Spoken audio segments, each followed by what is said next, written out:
Have time for further debate. I recognize the member from Ottawa, Vanier.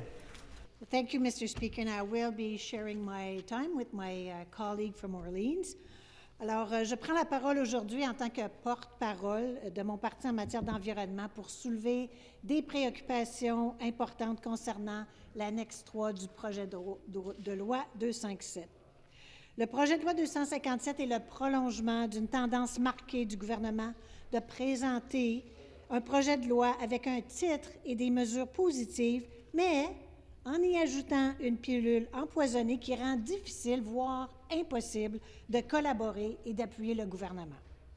Cette pratique est profondément préoccupante pour des raisons de processus démocratique, en plus d'avoir des impacts négatifs sur l'environnement. En adoptant ce projet de loi, le ministère aura le plein pouvoir discrétionnaire de complètement ignorer les principes de planification fondamentaux de l'Ontario.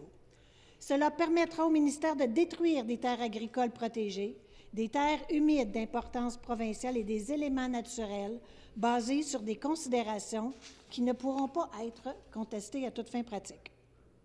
L'utilisation de ce pouvoir exceptionnel sans justification ni consultation des populations touchées, y compris des communautés autochtones de l'Ontario, donnera libre cours aux promoteurs de négocier des projets en coulisses sans égard pour leurs engagements et obligations en matière de gestion environnementale et de consultation communautaire.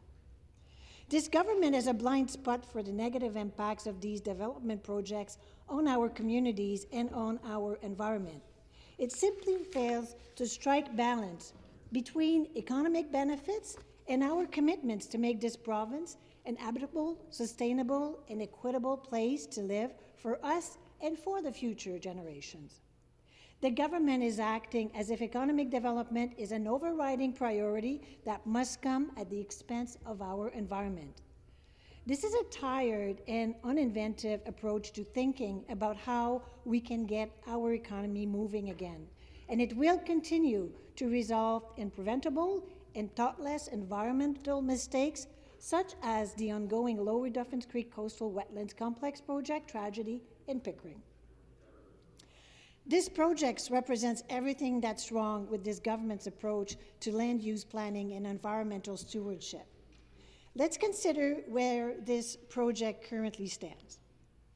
First, the government used a ministerial zoning order to fast-track a casino development on protected provincially significant wetlands, and in doing so avoided all significant study or public consultation.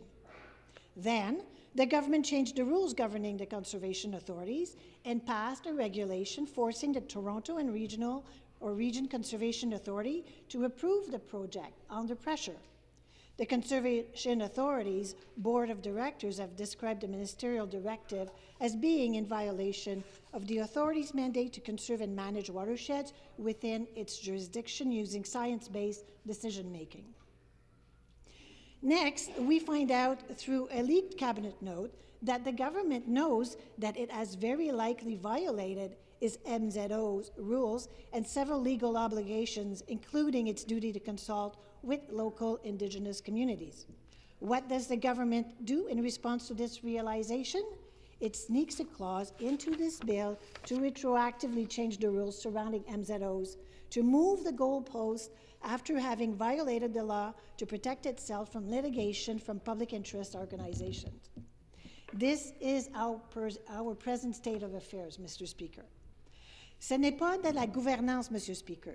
C'est de la manipulation. C'est une façon d'agir qui est irresponsable et irrespectueuse des intérêts de la population de l'Ontario. C'est la raison exacte pour laquelle nous ne pouvons pas permettre que ce gouvernement s'attribue encore plus de pouvoirs discrétionnaires. En utilisant l'excuse de la pandémie pour complètement ignorer les mesures de protection environnementale pour accélérer les projets qu'il favorise, le gouvernement fait preuve d'abus de pouvoir et commettra les erreurs environnementales massives et irréversibles qui seront léguées à nos enfants. Ce gouvernement démontre clairement qu'on ne peut pas lui faire confiance pour protéger les intérêts environnementaux de notre société. On ne peut lui faire confiance pour écouter les Ontariens et les Ontariennes. Tout semble indiquer que c'est plutôt ses donateurs qui ont la priorité. Ce n'est pas une surprise que Triple Properties, les promoteurs du projet Duffins Creek, ont fait des dons substantiels, totalisant environ 5 000 $ au Parti conservateur quelques jours avant que le gouvernement n'utilise la réglementation pour forcer l'Office de protection de la nature de la région de Toronto à approuver le projet, malgré ses objections. We strongly ask that the government immediately halt the Lower Duffins Creek coastal wetland projects in recognition of its failure to consult both the public and affected Indigenous communities and its failure to recognize the development's harmful effects on large tracts of provincially significant wetlands. Removing Schedule 3 of Bill 257 is the only right thing to do. By doing this, the government can correct its lack of consideration for the strong opposition on this part of the bill, not only because of its negative impacts on public lands, but also for the way it tries to fool the public in trying to make them believe that the bill is about improving access to internet. Ontarians deserve honesty and transparency.